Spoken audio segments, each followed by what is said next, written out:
Good evening, all of you. Sir, thank you so much. Wonderful words from your side.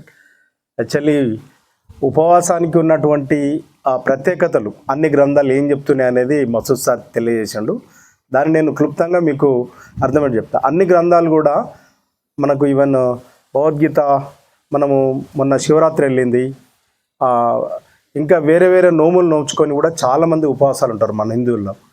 So దానికి నిర్వచనాన్ని మనం తెలుసుకున్నాం. అలాగే Christians కూడా ఈ లెంటెన్ డేస్ అంటారు కదా, క్రీస్తు శ్రమల దినాలు అనేది 40 డేస్ను కంటిన్యూ చేస్తారు. అలాగే రంజాన్ సమయంలో ముస్లిమ్స్ అందరూ కూడా, సోదరులంతా కూడా వాళ్ళ కుటుంబాల్లో ఆ యొక్క ఉపవాస ఆచరణ చేస్తారు. అసలు ఉపవాసం ద్వారా మనము ఏం చెప్తుంది, ఉపవాసం ఎందుకు ఉండాలి అనేది మసూద్ అలీ గారు దాన్ని క్లియర్గా వివరించారు. ఏంటంటే ఏదైనా ఉపవాసం ఉండి మనం సాధించాలి, దేవుని దగ్గర నుంచి ఏదైనా పొందాలి, మనకు దూరమైన వాటిని దగ్గర తెచ్చుకోవాలి, లేదంటే దేవునికి దగ్గరగా వెళ్ళాలి అంటే ఉపవాసం ఉండి మళ్ళీ చెడు క్రియలు చేస్తే అది దానివల్ల లాభం లేదు అని చెప్పాడు సార్.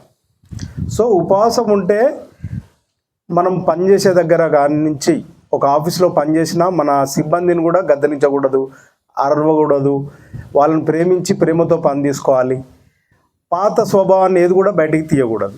అంటే ఉపవాసం యొక్క ప్రాధాన్యత ఏంది అంటే మనం అందరం కూడా దేవునికి దగ్గరగా బ్రతకడానికి కావలసినటువంటి ఈ 40 రోజులు లేకపోతే కొద్ది రోజులు ఏదైతే పెట్టుకున్నారో వారి ధర్మాచారాల ప్రకారము వాటిని మనం పొందాలి, దేవునికి దగ్గరగా బ్రతకాలి, ఒక నిష్ట కలిగి ఉండాలి. నేను చెడ్డ మాటలు ఆడను, నేను ఇంతవరకు పాత జీవితం అంతా నాది ఇట్లా ఉండే, ఇప్పుడు ఈ ఉపవాస సందర్భంలో నేను దేవునికి దగ్గరగా పెరిగి నాకున్నటువంటి చెడు క్రియలను నేను విడిచిపెడతాను అని ఒక అద్భుతమైనటువంటి సందేశాలు ఈ ఉపవాసానికి తోడై ఉన్నాయి. నిజంగా అది విన్నప్పుడు మళ్ళీ నన్ను నేను చెక్ చేసుకున్నా. ఎప్పటికప్పుడు కొద్ది సంవత్సరాల నుంచి నాకు షుగర్ రావడం వల్ల నేను ఫాస్టింగ్ అనేది నేను బంద్ చేయడం జరిగింది.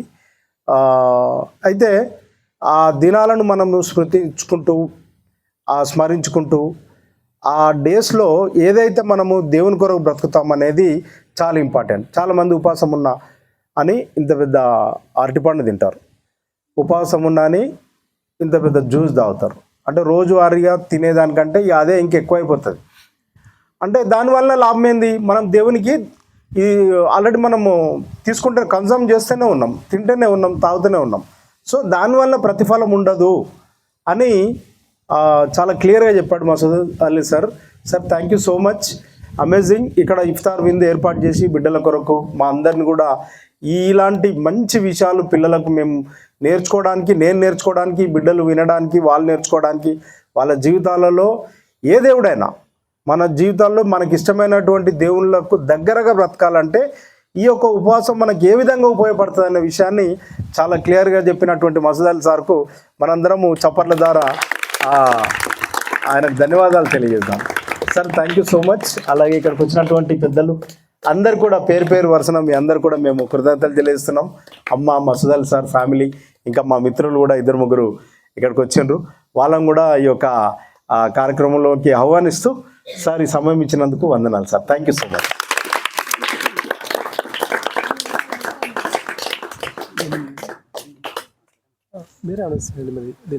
ఓకే.